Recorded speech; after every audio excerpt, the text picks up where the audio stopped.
A viewfinder would have made this camera perfect. That's it.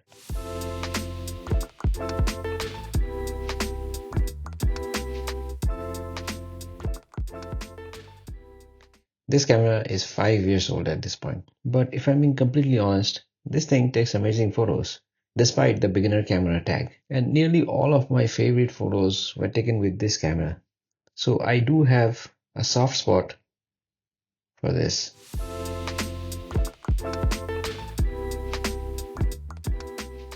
And no, this is not another fan video hyping up the Sony ZV E10. In fact, this camera is far from perfect. So let's break down what breaks the Sony ZV E10 down, and at the end I'll tell you why this might still be the only camera that you need. Like I said, the viewfinder is a glaring omission. Technically, you need the viewfinder only on very bright days when you can't see the screen properly, but it becomes like a habit. The screen never comes close to that experience. It's hard to explain in words, but it does make a massive difference.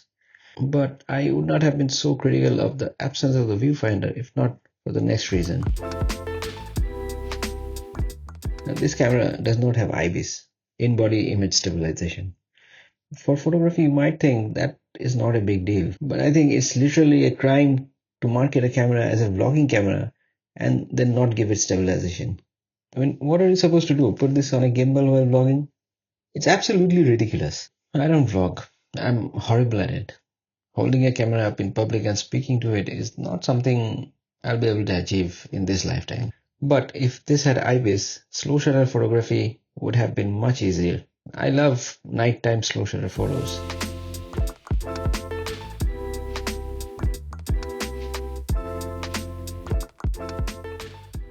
The maximum exposure time that you can get natively from this camera is 30 seconds. But if you're trying to shoot things like cloud streaks or star trails, you need longer. Much longer. You can technically do that with the bulb mode, except you can't. Because in bulb mode, you need to keep the shutter pressed, which will absolutely shake the camera and make the photos blurry.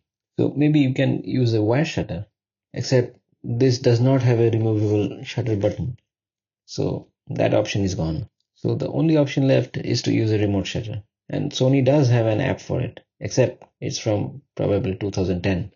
Sometimes it connects, sometimes it doesn't, and sometimes it disconnects automatically. And if you ever try to switch apps while using it, good luck getting it reconnected again. This doesn't have a mode dial, the body is plastic, the grip is tiny, the battery is weak, the menu system is a mess, it's not weather sealed, it doesn't have a way to set minimum shutter speed for semi-auto modes, and still, despite all its shortcomings, this little camera has taught me everything about photography. And if by some miracle an opportunity to shoot a project arises tomorrow, I will be confident enough to shoot it with this camera. And I think that makes this camera quite special, because you need a camera that inspires you to go out and shoot more, not something that has 250 stops of dynamic range or 25 axis stabilization.